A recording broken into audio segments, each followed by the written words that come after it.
LIVESTREAM. I am at an auto repair shop right now, and I'm about to diagnose my house realtor's car and figure out what exactly is wrong with it. The shop has made their diagnosis and quoted, I believe, a new motor. I don't know if it needs a new motor, so we're going to do our own separate independent diagnosis, and we're going to go over what needs to be looked at and how to diagnose the car. This is a maybe like a 2013 Mazda CX-9. Tires look great.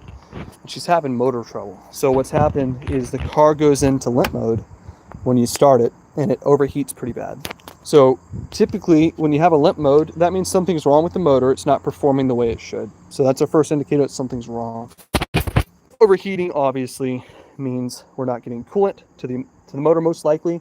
That's a big issue. So the first thing we want to look at based on that diagnosis is the cooling reservoir. You can tell they're normally these clear reservoir things, and we can look inside and see, okay, she's overheating. Well, there's no coolant in the reservoir, so we know she's overheating because of a lack of cooling at a minimum. That's our start. Now we kind of have an advantage already, given the fact that the shop has given a proper diagnosis saying a head gasket needs to be repaired. So we're looking for symptoms of a head gasket. But if the shop hasn't, we're going to go through this car like we have no idea what's wrong with it. We're just trying to figure out what might be causing the issue. For those of you just joining, two of you who just joined, we're checking out my home realtor's car, trying to figure out why it's not running or working properly. So we've seen that there's no coolant. Check the oil dipstick, and we can see the oil level is a little high. It's right there. And the oil looks, it actually doesn't look bad. It's a little thick, a little black, so it's probably due for an oil change. They said they ran the car 3,000 miles before it started acting up and having all these problems. So we've checked engine coolant, no coolant. We've checked oil. There's oil in there, but it doesn't look that good.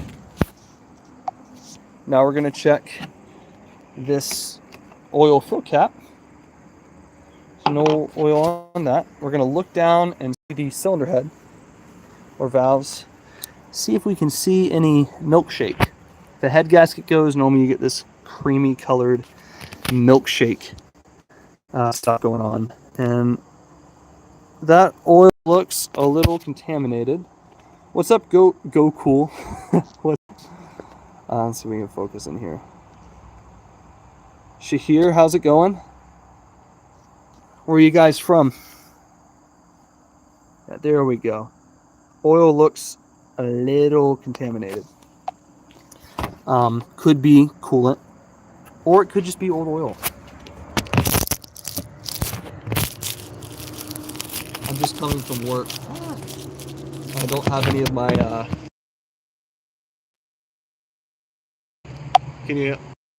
y'all can hear me, right? Okay, whoops. I don't have any of my equipment to kind of set up the camera. So we know we have no coolant. We know we have a little bit too much oil, so there's a chance that the coolant leaked into the motor. Now we're going to check for leaks around the engine. See if there's a hose that might have for them to lose their coolant, or see if we have any indication that the radiator is leaking. Because if they lost the radiator fluid, hence the reservoir being low, then that could be the issue. Just a coolant line busted or stopped working. We definitely don't want to start the car until we know that there's coolant in it, so we're going to get some coolant for it when we come back. Let's look under it.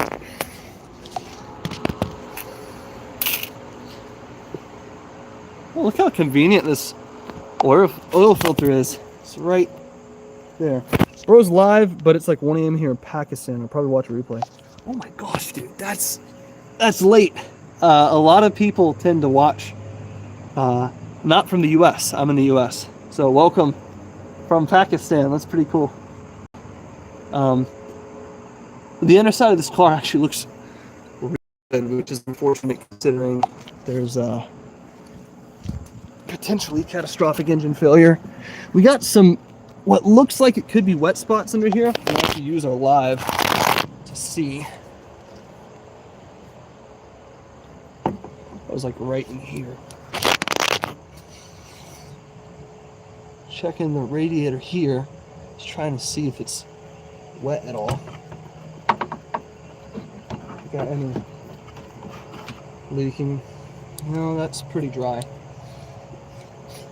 Oh man, I really wish I had work clothes and not like legit work clothes. Huh. So yeah, it doesn't look like there's any leaks on the underside, which is not a good indication for the motor's health. Check the sides. Got some good oil buildup there.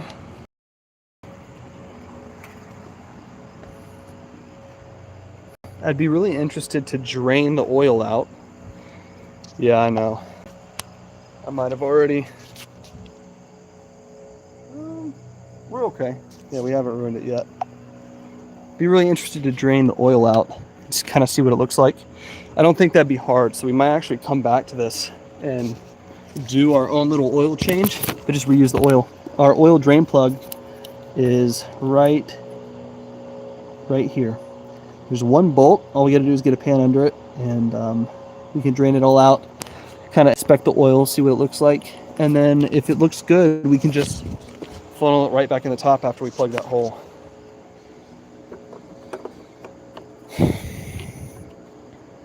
Given that the oil level is a little high and we have no coolant, I don't want to start the motor. I don't think that'd be the best idea, but I do want to get a look at the spark plugs. There's a couple things you need for combustion. You need air, fuel, spark. So, unscrew this. So we need to pop this off.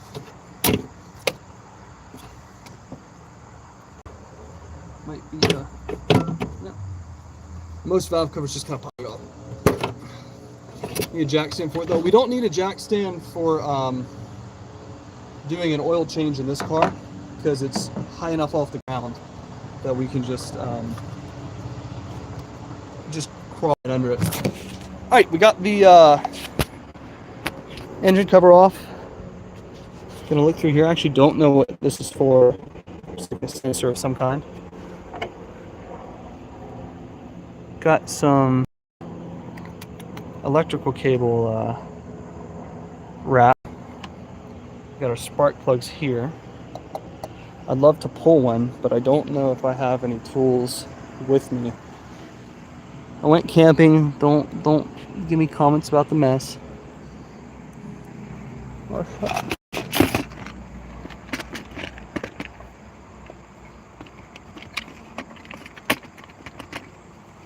So the answer is no, I don't have the tools I need, but I'm just going to see if this little multi-tool will give us enough leverage to pop these spark plugs off. If they do, then if it can, then that's what we're going to do.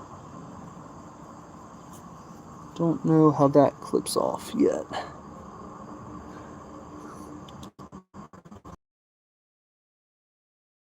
Oh, all right, there's our first indicator. This goes into our air intake, and we have a little bit of milkshake going. This milky stuff is not what you want to see. This normally means head gasket. So that's not good. Yeah, not a good look. We'll get a look at the spark plug, see if there's any burning on it. We can get this little bolt off with our tiny little pliers. Bear with me, I need 2 hands for this.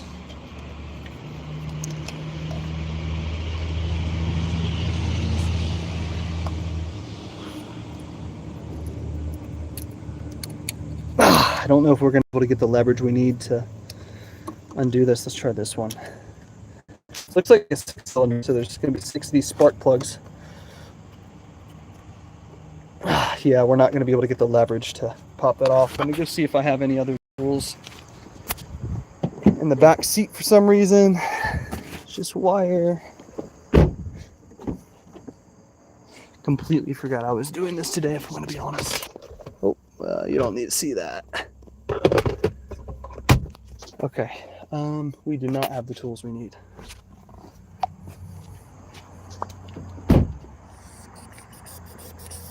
Let me give it one more shot, see if we can pop this off. If not, we'll just come back another day with the right tools. This is kind of on my way home from work. It's not very out of my way.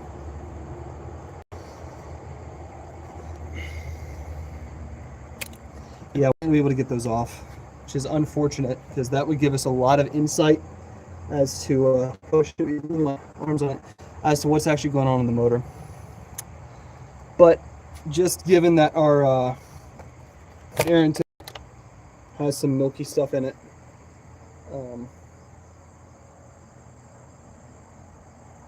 we can kind of deduce that we're having some pretty serious problems. And it smells sweet. Antifreeze smells sweet. You definitely don't want to smell antifreeze in your air box.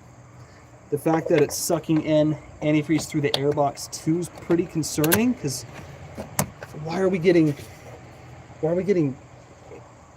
liquid in our air intake? That's not right. So yeah, indicators are pointing towards a potential head gasket failure. Could also maybe be a PCV valve. PCV's like an oil air separator, and the fact that we have oil in our the fact that we have oil in our air intake could mean our PCV valve has failed. So we're going to do a little bit of research on that, because I'm not 100% sure. Just tow her to a place where you can fully work with. It's already towed to a repair shop. This building behind me is a repair shop. The car's already towed here. It's just been sitting, so I'm just swinging by it to technology. However it goes. Technology.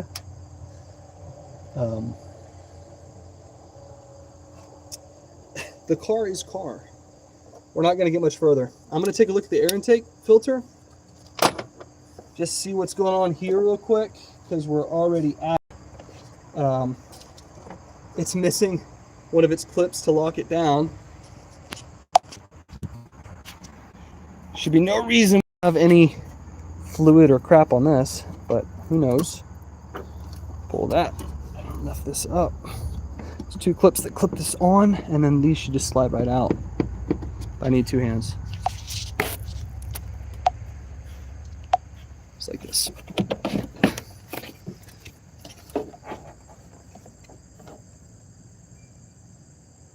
Yeah, the moment we cross the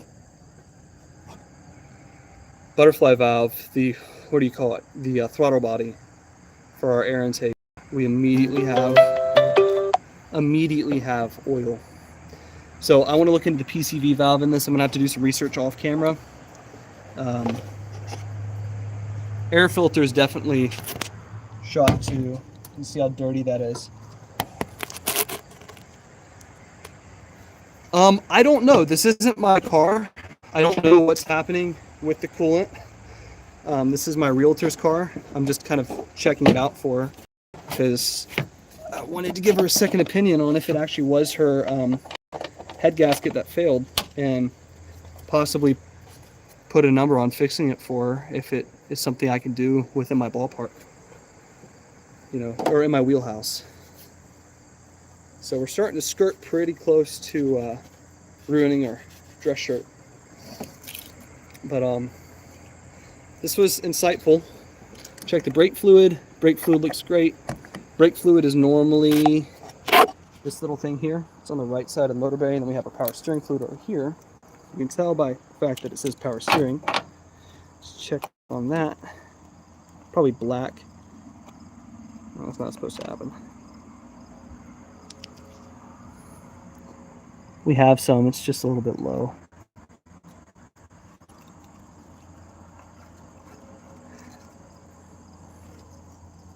I also squeeze these coolant lines and listen for bubbling.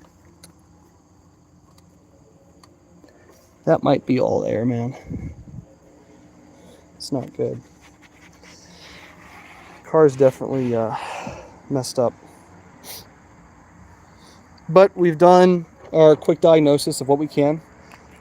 We found that the oil is filled too high. It looks a little milky in some spots. We found that we're completely out of coolant and we're getting oil in our air intake. So we now know we need to check the PCV valve, which I'm honestly just going to Google and figure out where that's located. Take it apart, see if that's a common issue to cause issues with overheating. There's no leaks in the coolant system that I can tell, which means it's probably... Sorry guys, I totally backed out of the stream. What I was saying was we checked the oil, we checked the coolant, we checked a couple other things. We're not really going to know what the issue is for sure until we get the car started. I want to add some antifreeze to it before we do that and drain all the oil out, see if it separates. That would give us a proper diagnosis. So next time we stream fixing my Realtors car, that's what we're going to take a look at. So just a quick stream. Just wanted to diagnose if there was an issue with the head gasket. It's kind of looking that way, but it could be the PCV valve, PCV breather filter. But we won't know until we can dig a little bit deeper. So that's going to be it. Quick stream. I think I'm going to go home and start working on the Corvette, take the motor apart, and start getting that thing purring. So is it diesel or gas? It's a gas car. It's a gas car, but again, I wasn't able to turn on the car to like actually test if it's boiling. I just know it's overheating, and I know there's no coolant in the car, so it's a pretty good indicator that it's a problem with the head gasket or a PCV valve, and there's a antifreeze leak.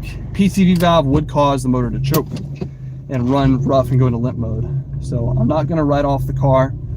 I'm just going to do my research at home and come back, have some more tools with me to properly diagnose what's going on with it. So for those of you who tuned in, thanks. To those of you who watched on YouTube, hopefully you learned something. I'm going to go drop this car off at the exhaust shop to get it checked for exhaust leaks, which I do have an exhaust leak. I know for a fact. I just don't know how bad it is yet.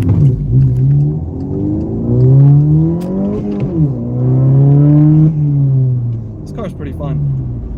But anyways, that's all. Thank you, Go Cool, for tuning in and staying throughout the stream. Try to turn it on after filling it up with coolant and see if it's boiling. I will, but I want to drain some of the oil out because the oil's overfilled and I don't want any seal blow by if that is actually an issue. But yeah, that's exactly what we're going to do.